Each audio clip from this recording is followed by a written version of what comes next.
He just destroyed their entire defense and exposed the shocking truth behind the administration's real plan. What's hiding in the shadows? FEMA's future is at stake, and it's worse than you think. Stay tuned, because what you're about to see will leave you stunned. Thank you very much, Mr. Chairman.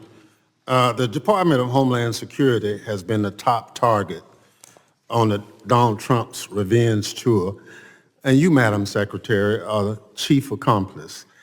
The Trump administration is hell-bent on destroying the Department of Homeland Security, built through bipartisan collaboration over the past 2 decades and evading any accountability for its actions.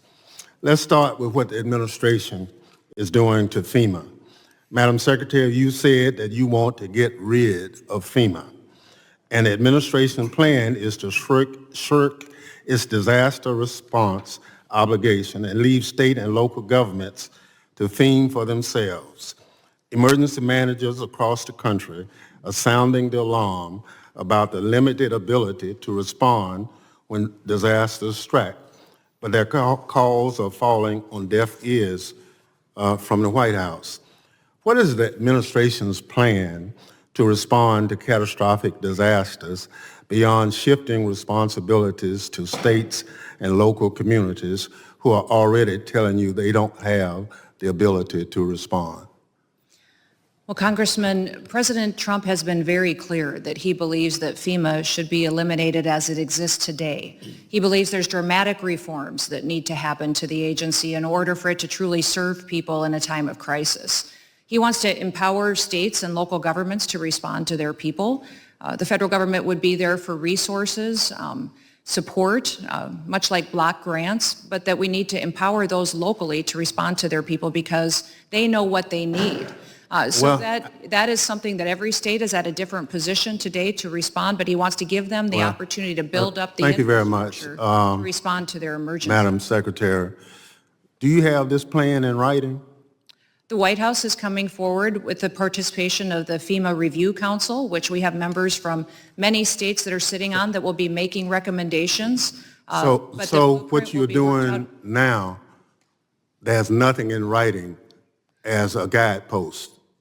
Well, sir, you certainly know that there are reform bills here in the House side and in the Senate side of how to address the failures of FEMA from the past. No, but you're the Those will be secretary. considered with the FEMA Review Council recommendations. No, you're the secretary, and you say you're doing all these things, and I'm just asking you, do you have a written plan for what you're doing? There is no formalized final plan for how this goes forward because the input of Congress is critically important. As you know, there are statutory requirements of the agency. Well, I'm glad you and recognize, that needs to be Madam balanced with the Secretary, I'm glad you recognize the statutory requirements.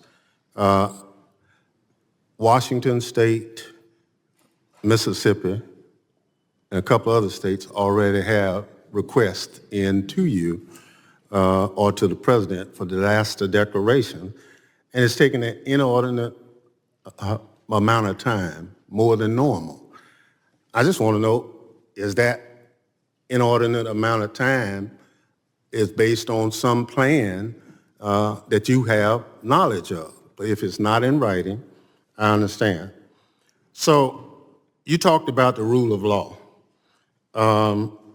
Are you telling the committee that due process for anybody that's picked up in this country should not be followed? Congressman, we have utilized due process as it is laid out in the tools that Congress has given us. We have followed the tools and the processes to which Congress has given us to give due process to people appropriately as it is due. So your testimony to this committee under oath is that everybody that ICE has picked up in this country has been given every opportunity as Section 5 under the Constitution provides.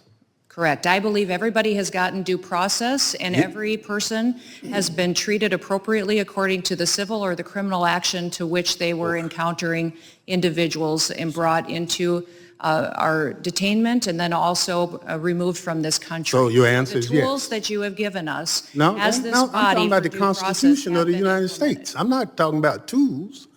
The Constitution is clear.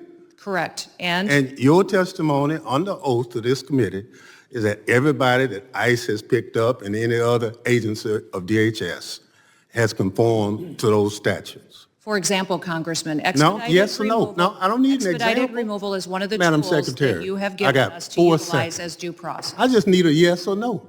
Sir, that is the due process tool that you have given us to utilize that has been appropriately. So obviously, Gentleman's time has What you just witnessed was a stunning reveal of the real motives behind the Trump administration's handling of disaster response. For years, FEMA has been the backbone of emergency management in the U.S., coordinating relief during crises and saving countless lives. Yet, the Secretary of Homeland Security was unable to provide a clear, written plan for its future, leaving states and local governments to fend for themselves. How can we trust an administration that isn't even prepared to lay out a concrete strategy when our country is under threat from natural disasters? But this isn't just about FEMA. It's about something deeper, the power imbalance that has been allowed to fester in Washington. By undermining federal disaster relief and pushing the burden onto overwhelmed states, this administration is abandoning the American people when they need help the most. Why? Why is the White House stripping away the very tools that keep our communities safe? The answers lie in what we just heard. There's no formalized plan, no written guarantees, only vague promises to empower states. But what does that really mean for Americans living in disaster-prone areas? It means more delays, more suffering, and more chaos when catastrophe strikes. And then there's the issue of due process. The secretary claimed that ICE, under her watch, has followed every rule set out by Congress. But when you look closer, the picture starts to fall apart. We're talking about basic rights here. Rights that are enshrined in the Constitution. How can we believe that the Constitution is being upheld when there are countless reports of families being torn apart and deported without the due process they deserve? Let's not sugarcoat it. This is the system protecting itself, not the American people. The institutions are failing us, prioritizing their power and agenda over the people they're meant to serve. And that's what we need to call out. The laws of the land are clear. The Constitution is clear. No one is above the law, not even those in positions of power. The real scandal is the lack of accountability. We saw the secretary avoid answering direct questions and fail to provide the transparency the American people deserve. It's time we hold these leaders accountable for their actions. We can't allow them to rewrite the rules to suit their needs while ignoring the lives of real Americans who depend on these systems. What happened here isn't just a political issue.